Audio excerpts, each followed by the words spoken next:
you're just basically suffocating your hair follicles. You're not allowing them breathe, and you begin to develop build-ups. Sometimes it even leads to bacterial infections and some kinds of scalp disorders.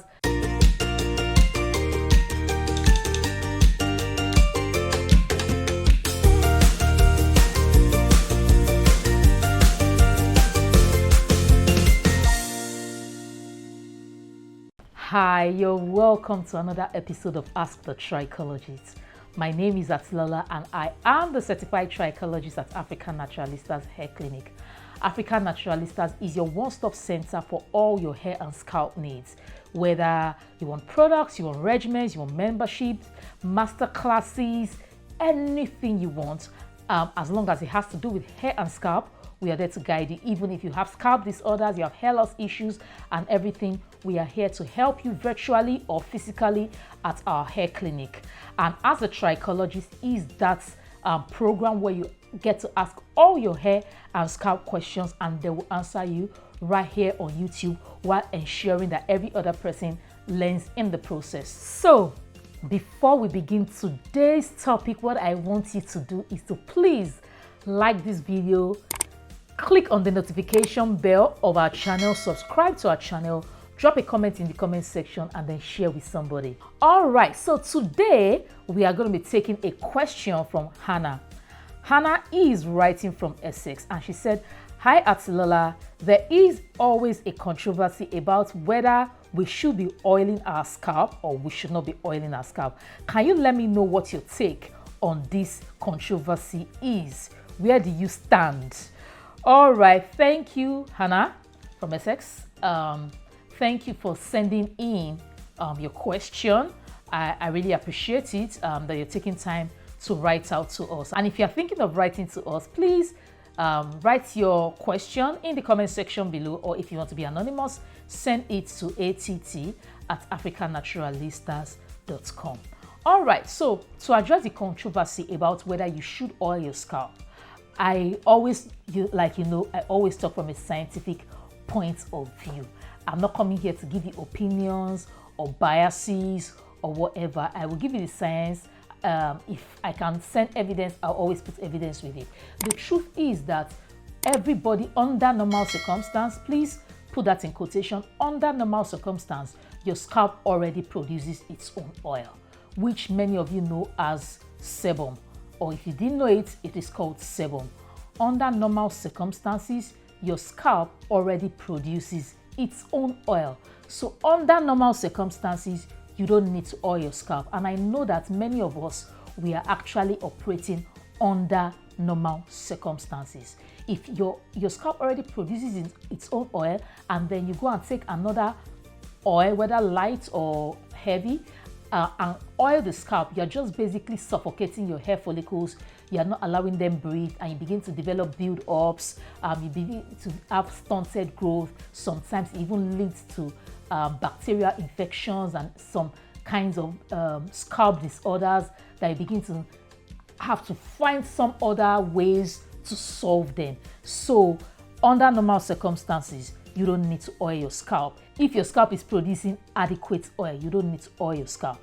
But I know that some people might want to oil their scalp for one reason or the other. And I'm going to quickly outline those reasons why you need to oil your scalp, or why you might want to oil your scalp, right? Taking into consideration that under normal circumstances, you don't need to oil your scalp. And one of those reasons is if you're not under normal circumstance, meaning either your scalp is too oily or your scalp is too dry and you're trying to regulate the production of sebum on your scalp, then you need to use things like jojoba oil, which some of you know as jojoba oil, to regulate the sebum. Let me quickly say that jojoba oil is not really a scalp oil. It's not an oil, it's an oily wax, right?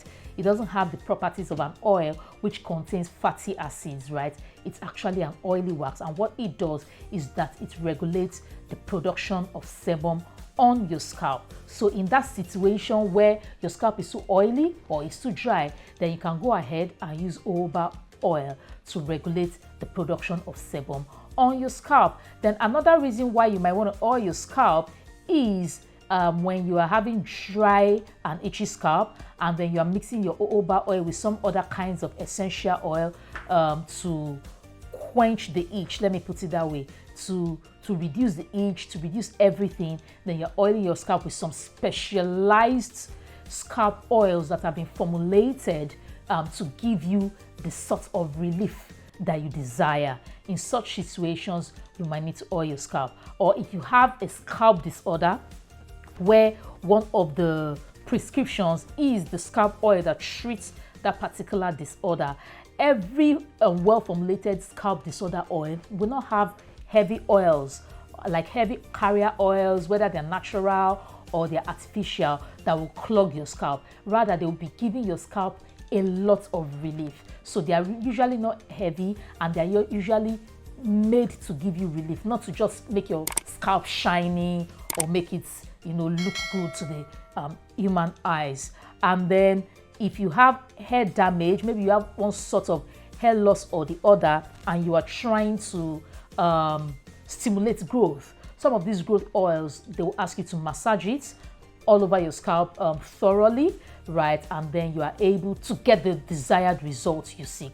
And then lastly, maybe for aromatherapy purposes, maybe you go to the spa, and then I've gone to the spa, I've gone somewhere and they're oiling your scalp, and those oils are they're not good oils, because they don't even know anything about hair and scalp, and they just oil your scalp and everything. You just end up with very itchy scalp because they've mixed one oil or two oils or 10 oils or 50,000 oils to give you something, right? Many of those times, all those aromatherapy oils are always very not good for the scalp, because they massage you all the way from the body all the way to the scalp and everything.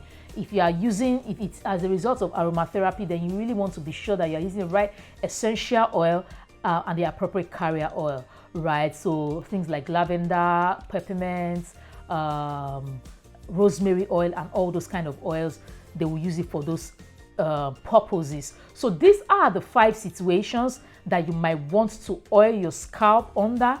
And then please don't oil your scalp if you have nothing to oil your scalp about. If everything is just fine, you don't have no reason to oil your scalp, don't oil your scalp. Don't oil your scalp if you're allergic to, many people are allergic to many oils, many nut oils, many external agents and everything. If you know that you're allergic to many things, please don't oil your scalp. You just get yourself into trouble, right? So, Hannah, I hope I've been able to put to rest whether you should be oiling your scalp or not. So while I can say that science does not back you just taking oil and oiling your scalp, because your scalp already produces its own oil every day, there are some special situations in which you would need to oil your scalp, which I have listed. And I hope this has been able to help you. If you have more questions about this, you can always send an email to att@africannaturalistas.com or ask in the comment section below.